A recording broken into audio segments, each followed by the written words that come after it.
Aquelas pessoas que dizem que engordam só de olhar para o alimento? Fala assim, nossa, se eu comer alface, eu engordo. Se eu olhar para aquela coxinha, mas não comer coxinha, eu engordo.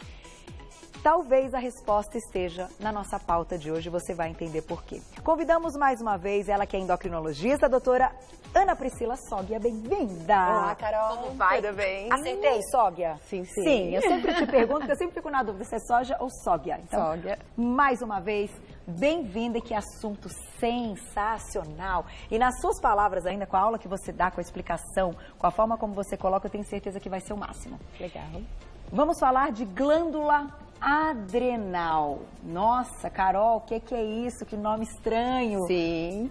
O que são essas glândulas? Vamos começar a nossa aula. Bem-vinda. Obrigada, Carol, pelo convite. Vamos começar falando do vídeo, então, até para o telespectador, porque a gente conhece muito onde é a tireoide, diabetes, mas o que é essa glândula adrenal, como ela funciona e o que ela produz. Vamos ver o vídeo, então? Então, bem em cima dos nossos rins, olha lá. A gente tem duas glândulas, que são as duas glândulas adrenais ou suprarrenal, e que estão ali, aquela corzinha amarela que mostra na figura, e ele produz vários hormônios, como adrenalina, cortisol, hormônios que controlam a nossa pressão e o sal do nosso corpo, e hormônios masculinos. E por que essa glândula ela é tão importante na questão da qualidade de vida e do emagrecimento?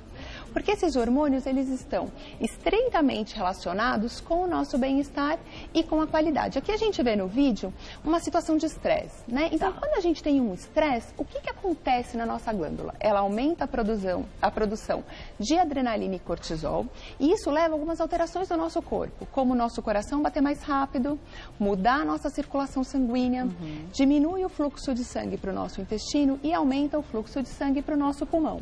Como se a gente tivesse que responder rápido àquele momento de estresse.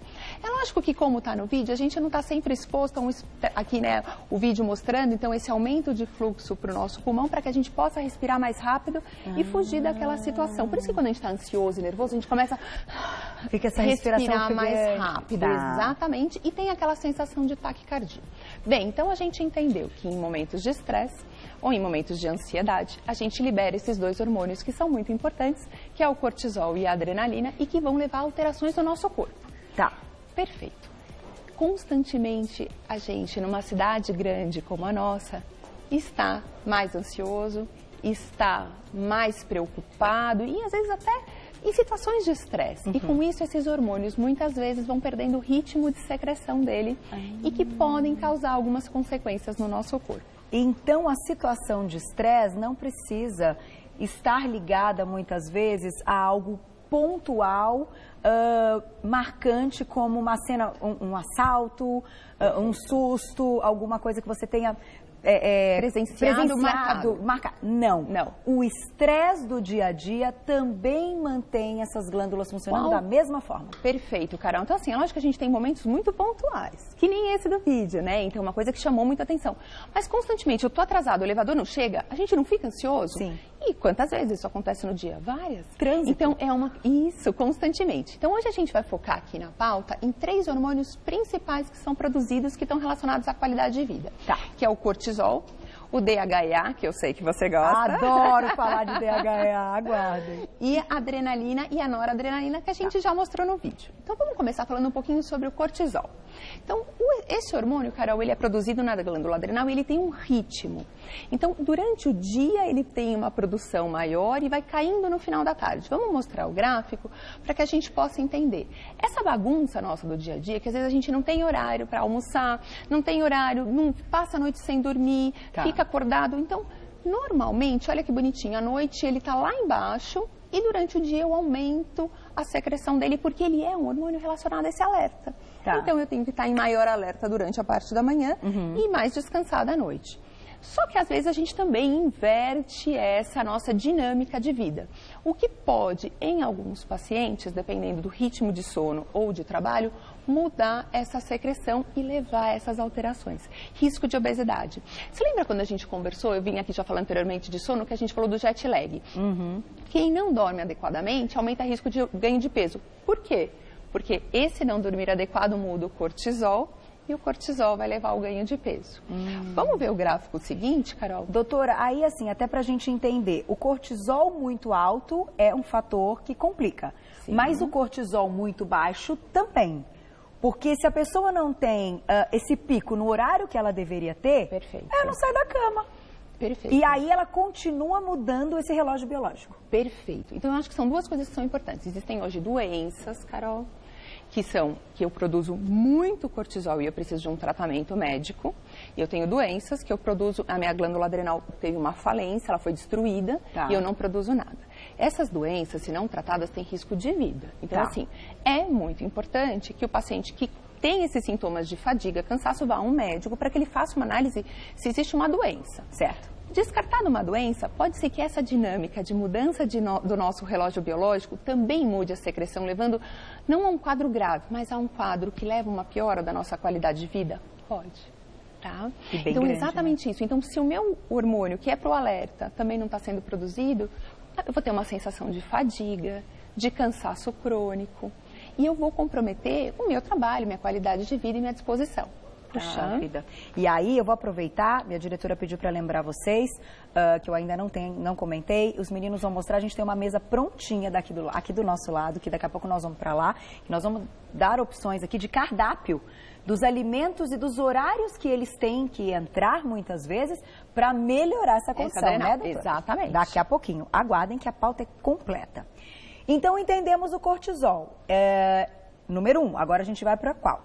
Para o DHA. Então, só finalizando, o cortisol em excesso por causa dessas situações, olha quanta coisa ela faz ruim no nosso corpo, Carol. Ele aumenta a fome, ele aumenta a glicose, aumenta o risco de diabetes, diminui o nosso sistema imunológico, diminui a serotonina, eu fico mais down.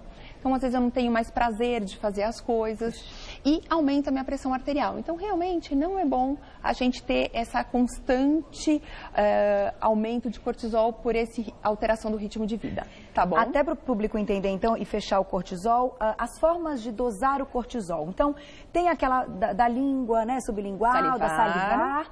Tem, da língua é ótimo, né? Salivar, e tem a do exame de sangue. Tá. Hoje, o que a gente considera, vocês consideram o padrão ouro para a gente ter a resposta certa? Perfeito. Então, vamos deixar isso também muito claro para o público.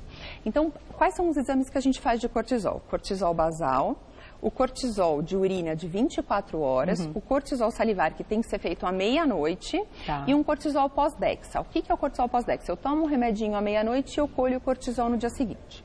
Que difícil, Pri. Por quê? Esses exames, eles estão estabelecidos para aquelas doenças, o de falta de cortisol e o de excesso de cortisol. Então, esses exames vão falar isso para mim. Muitas vezes, esse paciente que pegou moto, elevador, atrasado, esses exames vêm normais. Tá. Por quê? Porque não tem uma alteração tão grave. Mas isso não significa que ele não esteja fora do ritmo dele. Entendi. Mas os exames que a gente tem hoje padronizados não conseguem detectar essa alteração. Puxa vida, pode ser que dê ali que tá tudo bem. E o médico vai falar, olha, você não tem nem o excesso e nem aquela destruição. Então ele vai falar, o exame está normal. Mas provavelmente pelo quadro clínico do paciente, a gente consegue perceber que tem alguma alteração nesse ritmo, tá bom? Que a clínica é sempre soberana. Soberana. Ai, adoro essas frases de médico ao máximo. Vamos então para o próximo. Adoro falar de DHA. A gente aproveita e mandem perguntas, @VocêBonitaTV, porque esse aqui é interessante pra caramba. Super. Então, olha assim, lá. o DHA, até algum tempo atrás, Carol, ele não era levado tão em consideração. Ele é um hormônio masculino fraco, que é produzido em homens e mulheres. Mas nas mulheres, ele tem um efeito muito importante, porque a gente vai tendo uma diminuição da produção de testosterona e ele acaba complementando a ação desse hormônio masculino. Ele tem uma ação fraca, então ele não vai causar nenhum pelo, acne, mas ele é responsável por essa vitalidade, energia, libido. E o que a gente vê nesse gráfico? Que tanto em homens quanto em mulheres, esses valores diminuem com o tempo. Então, antigamente, a gente falava, olha, a mulher está ficando mais velha aos seus 35, 30 anos, ai meu Deus, isso não é, a gente está em plena atividade. Sem dúvida. E esses valores já estão lá embaixinho com essa idade, a hora que a gente olha no gráfico. Olha. Então, hoje, o que é recomendado? Mulheres que tenham essa sensação de fraqueza e cansaço e que estejam chegando na menopausa ou até um pouco antes no climatério ou tenham simplesmente esses sintomas, os estudos científicos, e isso que é muito interessante, já está padronizado, mostram que vale a pena dar essa reposição para melhorar essa qualidade de vida, porque ele tem essa ação em massa magra, em energia e sem efeitos colaterais, Carol. Não vou ficar... É que às vezes algumas pessoas dizem, não vou ficar peluda, eu não vou aumentar o risco de câncer, eu não vou ter espinha. Não. Então, hoje, lógico, se a gente está batendo um bolão, eu não preciso dar. Certo. Mas se eu estiver cansada e com fraqueza e percebendo que minha energia está esgotada, essa é uma das possibilidades já recomendadas para mulheres que já passaram dessa curva no qual os valores estão mais baixos. E nós temos também um exame para dosar essa quantidade de DHEA? Temos. Esse ele também é padronizado e aí o que é bem interessante, se alguma das telespectadoras já fizeram, de acordo com a sua idade, tem um valor de normalidade, que é justamente esse gráfico. Geralmente, as pessoas que estão mais cansadas e com essa adrenal que não está funcionando tão bem por causa de uma alteração do ritmo, esses valores estão mais baixos, estão mais no limite inferior. Tá. Só relembrando, Carol, a gente nunca trata um exame, a gente trata o paciente. O exame, ele ajuda o médico a decidir o que é melhor para ele. Então, poxa, está com um valor mais baixo, está com um quadro clínico, essa é uma possibilidade muito legal, principalmente para nós mulheres. Olha que legal, meninas. A gente pode dizer que ele é precursor de testosterona? Ele se converte ou não? Então, na verdade, ele é um precursor, mas ele por si só já tem uma ação de hormônio masculino fraco. Então, assim, muitas vezes eu não preciso nem converter para testosterona, porque a minha adrenal também está fazendo isso. Entendi. Mas ele por si só já age no que eu quero que ele tenha em ação. Olha que legal. E vocês sabem, gente, eu gosto tanto de falar desse hormônio, porque eu nunca me esqueci numa consulta médica uma vez. Eu tinha acabado de tirar a amamentação do João, era um momento que eu queria mudar uma série de coisas, enfim, diminuir porcentagem de gordura, aumentar a massa magra e tal. E eu me lembro que nessa consulta o médico olhou para mim e fez assim, nossa, seu DHEA tá de uma senhora de 60 anos. Eu nunca mais esqueci essa frase. Fui estudar o bendito DHEA e eu acho bacana que a gente pode contar aqui, enfim, e ficar também para que você questione e converse com o seu médico. É sempre importante. Sempre perguntar para ele. Só que tem um detalhe também importante nessa história, doutora. No Brasil, nós não conseguimos ter acesso a esse DHEA. Médicos hoje que acreditam que o paciente necessite dessa reposição podem fazer um pedido para que venha de outro lugar, que fora do Brasil, é possível? Sim. Então, assim, hoje, particularmente, Carol, a gente tem uma legislação brasileira e que precisam de muitos estudos, até para que essa medicação seja aprovada, até para o paciente, né, para o telespectador ficar tranquilo em relação a isso. O que a gente sabe? Ele é aprovado nos Estados Unidos, ele é considerado, inclusive, um suplemento, eu não preciso de receita médica para comprar lá. Na Europa, então vários lugares porque tem os estudos. Mas, de qualquer maneira, para vocês entenderem, dá para fazer esse pedido, tem importadoras que trazem e algumas lojas que às vezes até comercializam aqui no Brasil. Tá aí, gente. Então fica a informação bem esclarecida, precisa de orientação, não vai sair comprando e tentando adivinhar sempre a sua com dose. Acompanhamento médico. Não é verdade? Não dá para adivinhar a dose. A gente está falando que o negócio pode ser interessante, né? Mas cada um tem uma dosagem. Exatamente. Vamos então para o último hormônio, que já a gente vai para a mesa e eu quero perguntinhas do público, hein? @VocêBonitaTV. E aí? Muito bem. Então, esse daqui é uma foto, Carol, que mostra o nosso eixo, tá bom? Tá. Daqui a pouco a gente já vai falar sobre a adrenalina, que é o próximo, mas eu acho que a gente foi falando ao longo da pauta o tempo inteiro dessa importância, dessa regulação da adrenal que é feita pelo nosso cérebro, que é a glândula pituitária, tá bom? Então, a hipófise ou glândula pituitária é que faz esse controle. Então, quanto melhor a nossa alimentação, que é o que eu vou falar na mesa, a atividade física, sono, vai fazer com que esse eixo funcione corretamente. Tá. O que fica um alerta para o público, que é que muitas vezes, às vezes por falta de informação, fala, minha adrenal não está funcionando direito, vai lá e toma o cortisol.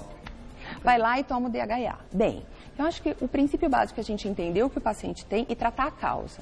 Como a gente sabe que é essa glândula que está funcionando e ela que está controlando, muitas vezes eu tenho que corrigir o meu sono, o meu estresse e não dar o hormônio, tá? O DHEA não. O DHEA, ele diminui com a idade. É uma recomendação da. Certo. O cortisol que a gente tem visto no consultório, alguns pacientes usando sem necessidade. Puxa vida. Tá?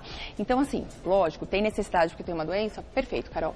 Mas o interessante, e isso que é o mais legal, eu não preciso de remédio. Mudar o estilo de vida. Se eu controlar meu sono, se eu consigo... É fácil? Não é.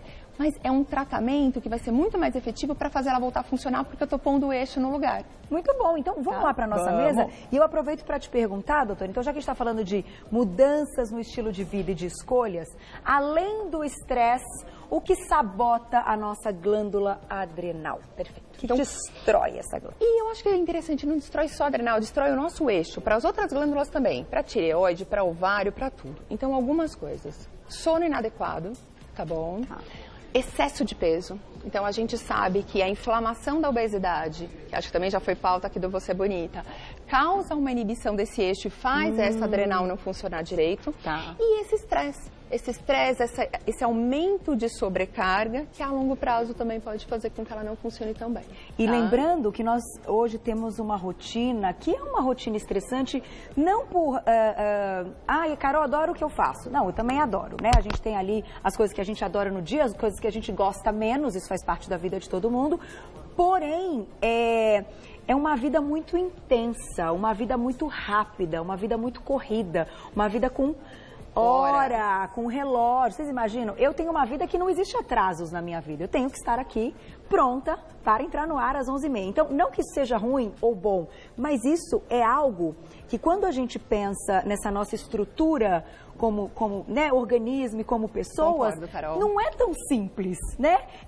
Sem querer, a gente mexe com algumas coisas que há bilhões de anos não tinham. Não tinha, a pessoa tinha o estresse e precisava caçar para comer. Exatamente. E ponto, e voltar para a caverna e ponto, vamos dormir, porque não tem luz. No nosso caso, tem tanta coisa, é o filho na escola, são as tarefas, né, doutor? Então, eu acho que parte disso que está acontecendo, e muitas pessoas que vão se identificar com a pauta e com isso que você está dizendo dos sintomas, vai muito também, infelizmente, da vida que a gente leva. E que às vezes até estão fazendo escolhas certas, porém... Esse detalhe... É difícil, eu me alimento gente. direito, mas eu tô sempre atrasada no trânsito. Então eu tô comendo certo e não consigo perder peso, que foi como você abriu a pauta. Poxa, mas por que eu continuo comendo tudo certo, sigo a Carol, sigo a orientação da nutricionista e não perco peso? Às vezes por causa dessa produção alterada de alguns hormônios que levam a esse ganho de peso e esse cansaço crônico, eu posso não ter o resultado esperado. Então, é lógico, é muito difícil, a gente tem uma exposição de responsabilidade muito grande, mas esse nosso policiamento a longo prazo vai fazer com que a gente melhore muito nossos sintomas, viu, Eu Carol? acredito, é isso mesmo. Vamos então para os nossos alimentos. Vamos lá. Eu vou contar para você em que momento do dia você vai colocar. Quer começar por aqui? Perfeito. Vamos começar pelo café? Vamos começar pelo café, então. Perfeito. Então, assim, a gente viu aquele gráfico, a gente precisa de uma quantidade de cortisol maior pela manhã e energia para a gente começar o nosso dia. Tá. Então, o que a gente precisa fazer para que esse eixo comece a ser estimulado? Tá, alimentos com bastante quantidade de energia e vitamina C. Certo. Então, a gente vai ter aqui para o café da manhã laranja, limão. Folhas verdes, elas contribuem tanto com a quantidade de vitamina C, como outros minerais que participam desse processo. Então, uma das dicas que a gente dá é falar assim, olha, de manhã eu vou comer meu pãozinho, vou comer isso, mas vou fazer um suco. Põe uma folha verde com laranja, um coentro, bate e toma e... Vamos nessa, que isso já deu uma estimulada no meu eixo. O tá limãozinho em jejum com um pouquinho de água. Também pode ser. Perfeito, porque é muito mais fácil e mais prático. Ali. Perfeito, Carol, Acordou, adorei. tomou.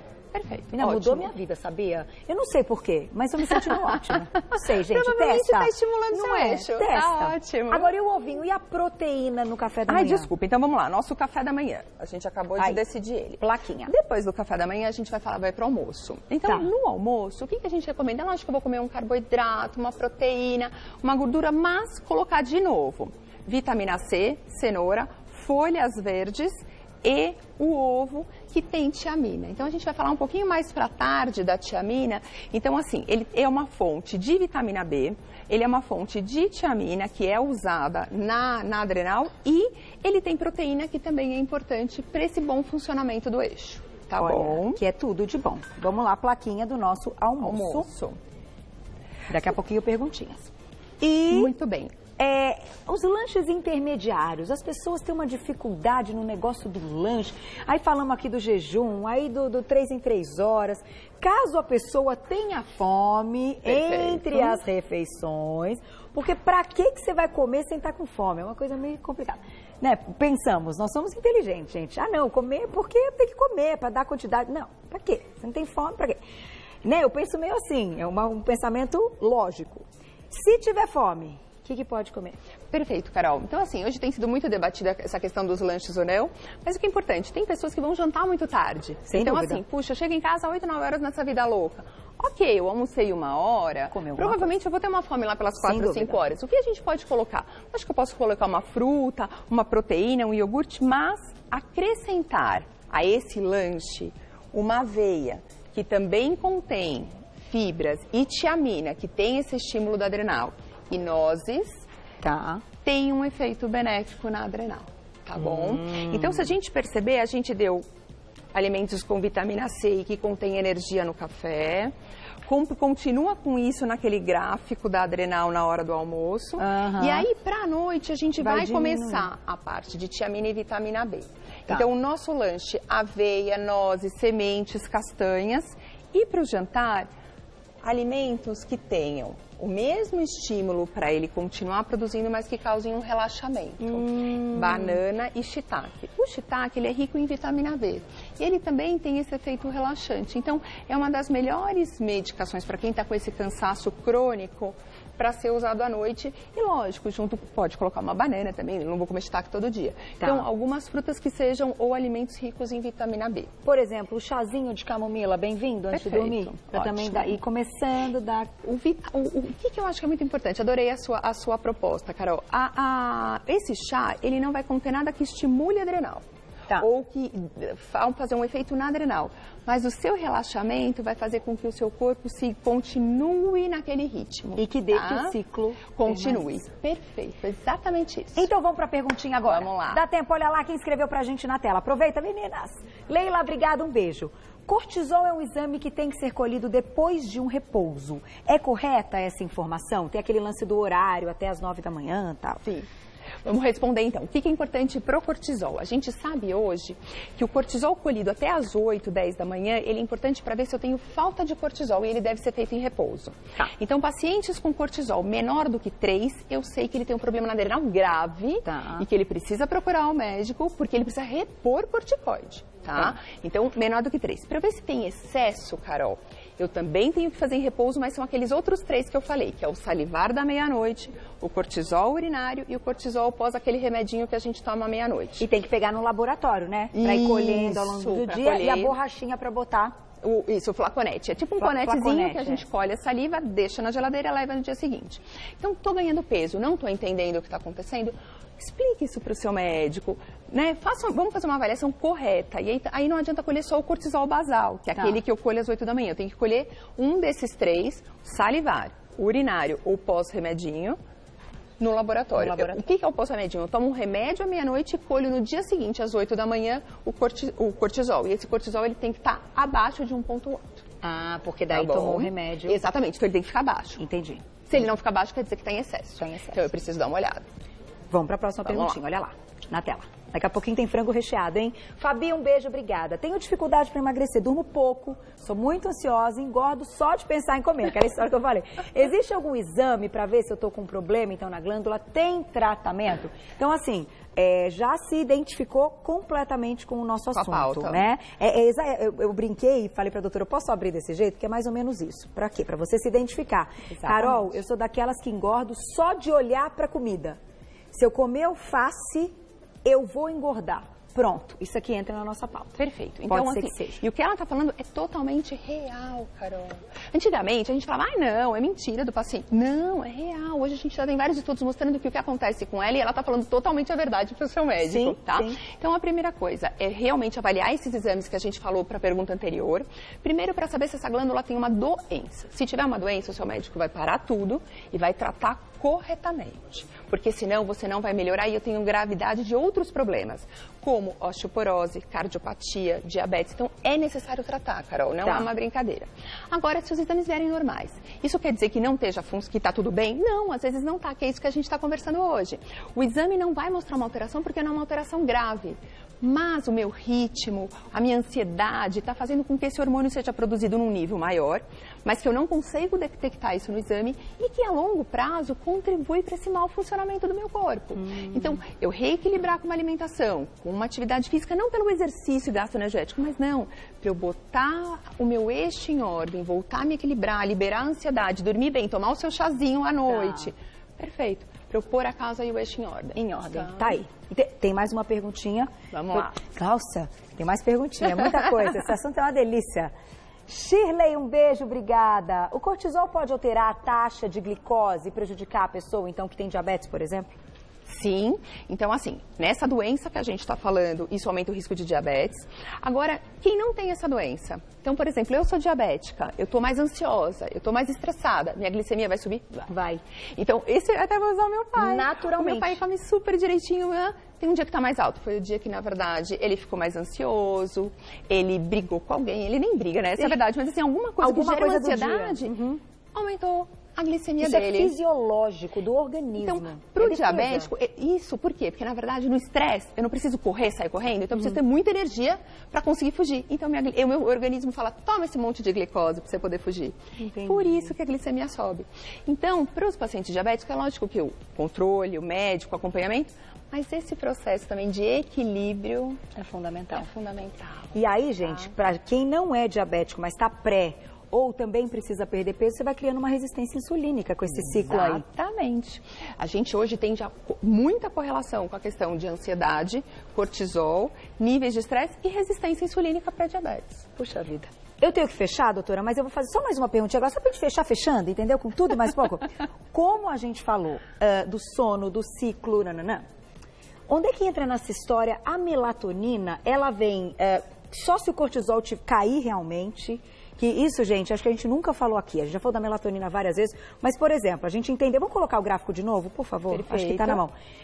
Do cortisol, ele cai à noite, Sim. né? E ele precisa cair para que outros hormônios subam, aumentem, vamos dizer assim. A melatonina, qual seria esse ciclo de liberação noturno para que a gente chegue até no GH, que também é tão importante? Perfeito. Começa com a queda do cortisol? Então, na verdade, a gente tem um ritmo circadiano e cada glândula ela produz esses hormônios e neurotransmissores como a melatonina. Primeiro acontece uma queda do cortisol. E o que é importante para a melatonina? O cortisol modula a melatonina? Modula. Tá. Só que a produção da melatonina ela é muito mais influenciada pela luz ambiente do que pelo cortisol. Certo. Mas a melatonina, que hoje a gente conhece mais sobre ela, porque antigamente a gente também não dava bola. A gente percebeu que a gente não dava bola para nada, agora a gente dá bola para tudo. Mas então, hoje a gente sabe a influência da melatonina no cortisol, no GH, no ganho de peso, então mostrando que esse hormônio também ele é muito importante, mas o cortisol influencia também sua produção. Sim, então... Sim. Consertar esse ciclo todo e deixar sua adrenal lindinha lá, ó, feliz, funcionando como deve ser, é o melhor remédio. Com certeza, Obrigada, Carol. doutora. Obrigada Que delícia, né, gente? Como é bom aprender, como é bom estudar, como é bom conhecer. Converse com o seu médico, faça os exames. Não comece nunca uma mudança alimentar, uma dieta, o que for, sem ter os seus exames em mão, sem saber se a parte hormonal está adequada, né? Exatamente. Isso, Carol. gente, é regra, na verdade. Não é, não, é regra. Então, eu aprendo muito com vocês e acho que vale a dica como paciente. Faça os exames direitinho. Doutora Ana Priscila Sog, endocrinologista, tem um site que é o Actalive, AKTALIV, Actalive, tudo junto.com.br. Nas redes sociais também. @Actalive, você já encontra todo o trabalho dela. Aproveite, que esse assunto é muito bom. Obrigada. Obrigada.